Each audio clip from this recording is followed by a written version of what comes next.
റോഡിലും ശ്രേയ പ്രദേശങ്ങളിലും വെള്ളം കയറി അപകടങ്ങൾക്കിടയാക്കുന്ന ചെക്ക് ഡാം പൊളിച്ചു നീക്കി ഭരണങ്ങാനം പഞ്ചായത്ത്. ഭരണങ്ങാനം ചുണ്ടശ്ശേരി പ്രവിത്താനം റോഡിനോട് ചേർന്ന് മീനാറത്തോടിന് കുറുകെയുള്ള ചെക്ക് ഡാമാണ് നിരന്തരം വെള്ളപ്പൊക്കത്തിന് കാരണമായിരുന്നത്.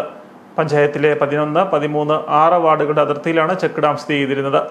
ചെറിയ മഴ പെയ്യുമ്പോൾ തന്നെ റോഡിലും ശ്രേയ പ്രദേശങ്ങളിലും വെള്ളപ്പൊക്കത്തിനിടയാക്കിയിരുന്ന ചെക്ക് ഡാം പൊളിച്ചു നീക്കണമെന്ന് പ്രദേശവാസികൾ നിരവധി തവണ പരാതി നൽകിയിരുന്നെങ്കിലും നടപടികളുണ്ടായില്ല. കഴിഞ്ഞ ദിവസം ചേർന്ന പഞ്ചായത്ത് കമ്മിറ്റിയിൽ ഭൂരിപക്ഷം അംഗങ്ങളുടെയും പിന്തുണയോടെ ചെക്ക് ഡാം പൊളിക്കാൻ തീരുമാനിക്കുകയായിരുന്നു. ഈ അടുത്ത നാളിലുണ്ടാകുന്ന വെള്ളപ്പൊക്കം കാരണം ഇവിടെ ഈ ചെക്ക് ഡാം കാരണം ഇവിടെ ഒരു മഴ പെയ്തു കഴിയുമ്പോൾ ഇവിടെ മുഴുവൻ വെള്ളം കയറുകയാണ്. ഇവിടെയുള്ള ജനങ്ങൾക്കെല്ലാം ജീവിതം ദുരിതമാകണം. അതുപോലെ തന്നെ സ്കൂളുകളിൽ പോകുന്ന കുട്ടികൾ, ഇവിടെ അടുത്ത് തന്നെ കോളേജുണ്ട്, എഞ്ചിനീയറിംഗ് കോളേജുണ്ട്, ചൂണ്ടശ്ശേരി സ്കൂളുണ്ട്, മറ്റ് സ്കൂളിലേക്ക് പോകുന്ന കുട്ടികളുടെ എല്ലാവരുടെയും ജീവനും സുരക്ഷയ്ക്കും വേണ്ടിയാണ് നമ്മളിപ്പോൾ അടിയന്തരമായിട്ട് പല പ്രാവശ്യം ഇവിടെയുള്ള നാട്ടുകാർ ഈ ചെക്ക് ഡാം പൊളിക്കണം എന്ന് പറഞ്ഞുകൊണ്ട് പഞ്ചായത്ത് കമ്മിറ്റിയിൽ അപേക്ഷ വെച്ചിരുന്നു. എന്നാൽ ചില മെമ്പർമാരുടെ അല്ലെങ്കിൽ ചില വ്യക്തികളുടെ പ്രത്യേക താല്പര്യാർത്ഥം ഇത് പൊളിച്ചു മാറ്റാൻ സാധിക്കാതെ വരുമായിരുന്നു. ഈ കഴിഞ്ഞ ദിവസം കൂടിയ കമ്മിറ്റിയിൽ ഞങ്ങൾ 10 മെമ്പർമാർ ഐക്യകണ്ഠേന തീരുമാനമെടുത്ത് ഇത് പൊളിച്ചു മാറ്റുവാൻ വേണ്ടി എടുക്കുന്ന തീരുമാനപ്രകാരമാണ് ഇപ്പോൾ ഈ ചെക്ക് ഡാം പൊളിച്ചു മാറ്റിക്കൊണ്ടിരിക്കുന്നത്.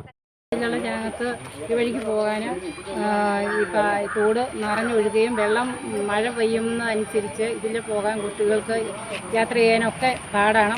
പ്രായമായ കാരണന്മാരുണ്ട്, അവർക്കൊന്നും ഇതിലെ കാൽനടയായിട്ട് പോകാൻ സാധിക്കുകയില്ല. അതുപോലെ തന്നെ ഈ അടുത്ത നാളിൽ ഭരണങ്ങാനം പഞ്ചായത്തിലെ തന്നെ ഒരു കൊച്ച് വെള്ളത്തിൽ പോയി മരിക്കുകയുണ്ടായി. അതുപോലത്തെ അപകടങ്ങളൊക്കെ ഓരോരുത്തർക്കും പതിയിരിപ്പുണ്ട്. അതുകൊണ്ട് അതിനുള്ള സാധ്യതകളൊന്നും ഉണ്ടാകാതിരിക്കാനാണ് നമ്മളിപ്പോൾ അടിയന്തരമായിട്ട് പഞ്ചായത്ത് കമ്മിറ്റി തീരുമാനമെടുത്തത് പൊളിച്ചു മാറ്റുന്നത്. നിരവധി സ്കൂൾ കോളേജ് വിദ്യാർത്ഥികളടക്കം സഞ്ചരിക്കുന്ന വഴിയിൽ വെള്ളം കയറാനിടയാക്കുന്ന ചെക്ക് ഡാം പൊളിച്ചു മാറ്റണമെന്നാവശ്യപ്പെട്ട് സെബിൻ സെബാസ്റ്റ്യൻ, സെന്റ് തെക്കൻകാട്ടിൽ എന്നിവർ ചേർന്ന് പരാതി നൽകിയിരുന്നു.